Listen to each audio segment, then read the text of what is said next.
السلام علیکم ورحمت الله وبرکاته. یو نیو بلاګ ته ښه راغلاست. امید کوم چې تاسو ټول به جوړ روغ خوشحاله یاست، او که خوشحاله نه یاست دا بلاګ پوره وګورئ، د پایه چې وګورئ نو خوشحاله به شئ او طبیعتونه به مو سم شي.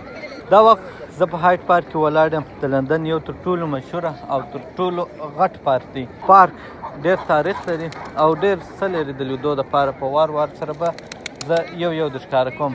فلحال دا د اوبو غاړه و، د دې ځي د خوند ته وګورئ. نن ورځ هم د شنبې ورځ ده او موسم چې دی اوس ګرمۍ خواته روان دی، یخ نشته.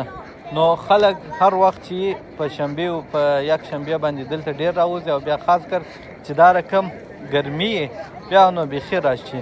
ما خپله د هیلۍ او د حیوانان ډېر خوښېږي او دلته مخته دي، بیریږي هم نه. د هغه انسانان چې دلته ګرځي خوراک ورکوي او دلته څوک کار نشي په درلودلی، نو په دا وجه د دې زړه غټ دی. هلته یې بورډ لګولی دی، ساین یا لوحه، چې دې ایلیانو ته خوراک ورکول منع دی. خو بیا هم کوچنیان یو شی په لاس کې هغه خوراک ورکوي. نور چې دی د دې ځای خپل کارګر شته او د دې خپل خوراک شته چې ناجوړې شي، خپل علاج شته. د هر ایلي ور معلومه ده، پر هر ایلي باندې خپل ټاګ لګولی دی.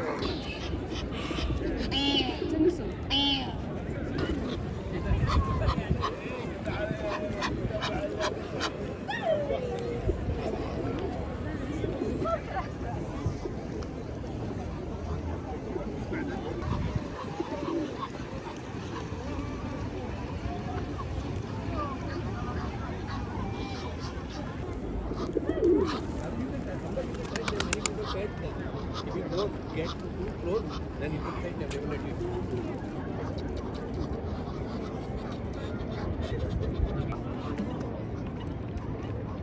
अभी तो फोन आता है ना, दूसरे वाले आते नहीं वाले फोन जो है यहाँ के किंग है.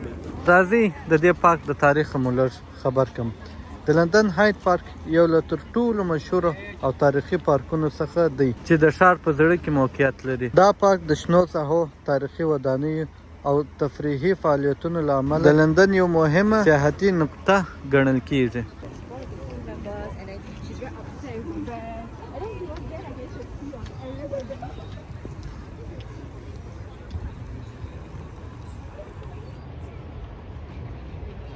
هایټ پارک په 1429 کال کې جوړ شو. دا د باچا چارلز اول د خوا د عامو خلکو لپاره جوړ شو. تاریخ کې لیکلي دي په اول کې دا ځای د باچا هنري اتم د ښکار لپاره استعمالوه. بیا په 1851 کال کې دلته د کاخریسټال نندارتون جوړ شو چې د لندن د صنعتي انقلاب نښه ګڼل کیږي.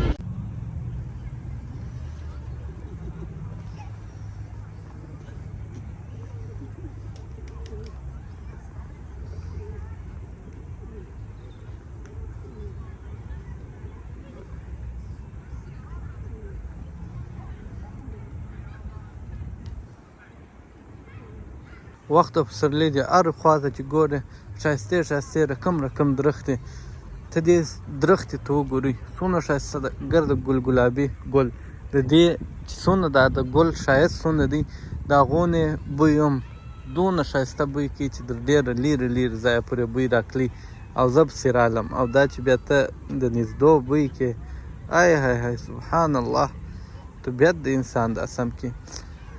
بله درخته مو ولیدله، داسې مخته به هم پسې ورسو. د شاوخوا ښایسته ځای به در ښکاره کړو. هلته هم تاسو په مځکې باندې ښایسته ګلان ویناست. دې ځای ته چې یو میاشت بعد لا بیا راسئ، دا پر سر چې تاسو دا ځای وینئ داسې جوړ کړی دی او دا ټول په ګلانو کې پټ شي، نو څومره ښه خوند به کوي. او دلته هم هغه ګلان ږدي چې ښه بوی کوي. نو پر دا لاره چې څوک را رواني، طبیعت یې بس خپله باغ کېږي. ګرمۍ کې لندن کې خاص خوند دی، خاص کر چې داسې غټو نامتو او مشهورو پارکو ته راسې، بیا خو نو جلا جوړ کړي په ګلانو یو رقم ډیزاینونه ایستلي او د خلکو رش اوبه یي، شنګیا یي، ایلیان یي، مرغان یي، حیوانان یي. بس انسان هسې طبیعت سمي. موسم ته وګورئ څونه خوند کوي، دا شین ځای ته وګورئ څومره خوند کوي.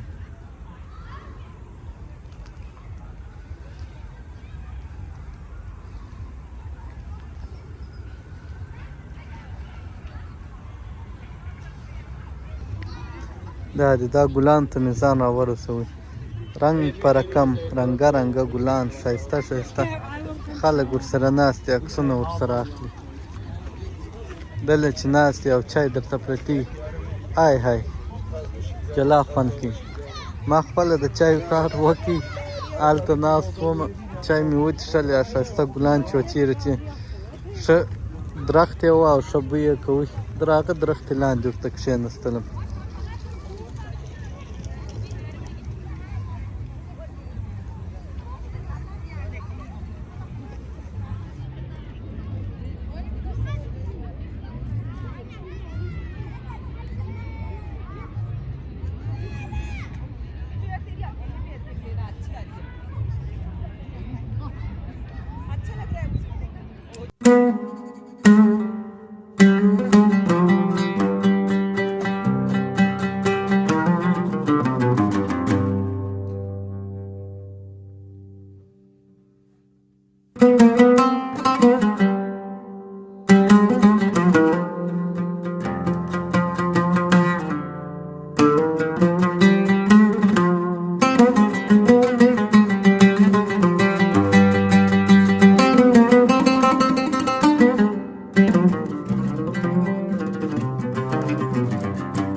هایډ پارک شاوخوا 350 جریبه مساحت لري دا د کینګسټن ګارډن سره نږدې دی خو دواړه جلا جلا پارکونه دي هغه هم دلې نږدې دي بل وخت به بیا هغه پارک هم درښکاره کړو هغه هم داسې یو ښایسته او خوندور پارک دی د دې پارک یو د ښو خاصیتو څخه یو دا خاصیت دی چې دلته هر څوک په ازاده توګه خبرې کولی شي هر وخت په جمعې په ورځ یا د شنبې په ورځ راسئ چې پارک ته څنګه راداخلېږئ خالي مځکه ده چې زرهاو په سلاو خلک ولاړ هر څوک خپل ازادې خبرې کوي لکه دلته زه یو مثال درکړم مسلمانان خپل دعوت ډېر په وروج سره روان دي او دلته کوي هر وخت چې راسئ د اسلام دایان د دې پارک په سر کې ولاړ او خلک پر راټول دي خپل دعوت ورکوي دا د لندن د ازادۍ یو سمبول ورته ویل کېږي دې پارک کې څوک څه کولی شي زه پوښتنه نه کوم تاسو ته وایم چې څوک کولی شي اول خو دا دی چې څوک څه نشي کولی په دې پارک کې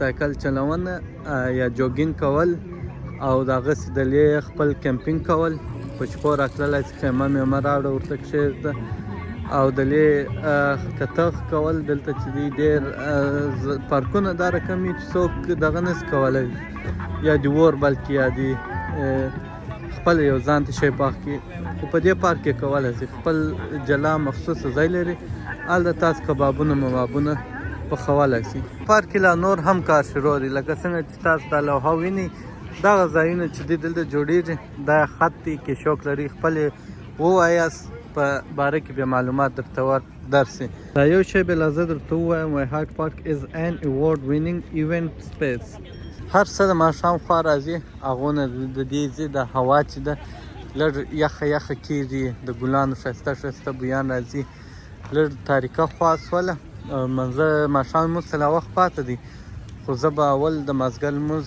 وکړم بیا به تر ماښامه پورې وګرځم نور شاوخوا به نور ښکاره کړم دا پارک دونه غټ دی چې 2-3 ولوګونه نور هم پر جوړېږي که زه ټوله په دا یوه ولوګ کې راولم یا ټوله درته ښکاره کوم نو دا ولوګ به ډېر اوږد شي بیا خسته کېږي نو په دا وجه مې دا ولوګ مختصره جوړ کړي او مختصره معلومات مې درکړي که مو خوښ شو دا ولوګ یا غوښتنه مو وکړله چې د دې دویم پارت جوړ کړي بل وخت به بیا ورته راسم بل طرف به د دې پارت ته ښکاره کړم فلحال به زه داسې ولاړ شم تر بله سره پورې دغه ماحول بیا د ښکاره کړم د لمر د ولېدو چې کم خوند وي او کم موسم وي کم خلک دورې کېږي دا به جلا خوند کوي یو بله خبره که زما د تیر ولوګونه 15 ولوګونه دي تقریبا 15-16 دي د سکاټلند دا چې موږ هلته تللي وو ډېر خوندور ځای وو خوندور ولوګونه وه هغه لږ اوږده وه په دا وجه تاسو هم خسته شوي واست نو په دا وجه مې دا لنډ جوړ کړي هغه وګورئ هغه هم داسې خوندور او ښایسته ولوګونه دي او ډېر څه هلته هم شته چې تاسې ووینئ دا وخت نو د دوی نارې شروع وي وګوره دا څنګه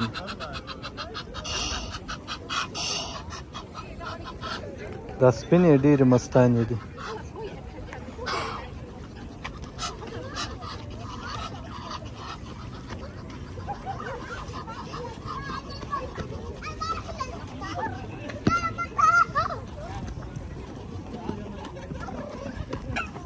بوټونه هم بند شي.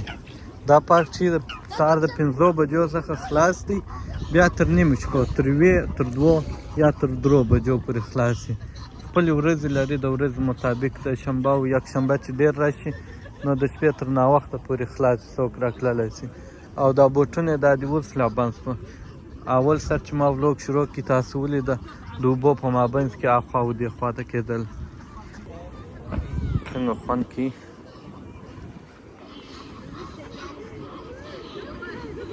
او دلته کښېناست.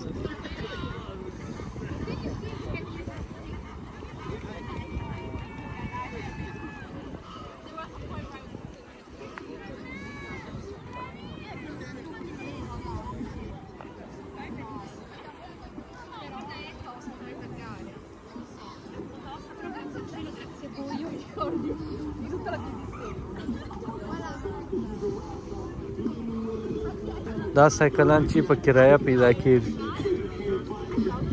کرایه باندې درکړه په دا ګرده پارک پکښې راڅرخه خپل ساتیری کوه خوند کوي. د منټ حساب دی دا آنلاین دی خپل اپ لري هغه را ډاونلوډ کړه بیا دا 400 وچلوې هلته سیسټم ته معلومیږي د چلېدو مطابق بیا خپلې پیسې درته ګرځي 400 وخت چلولی. نو دا ولاګ به زه پر دغه ځای باندې ختم کوم. امید کوم چې تاسو ته ښه خوند درکړي. وینم به بیا په بل ولاګ کې. د الله په امان.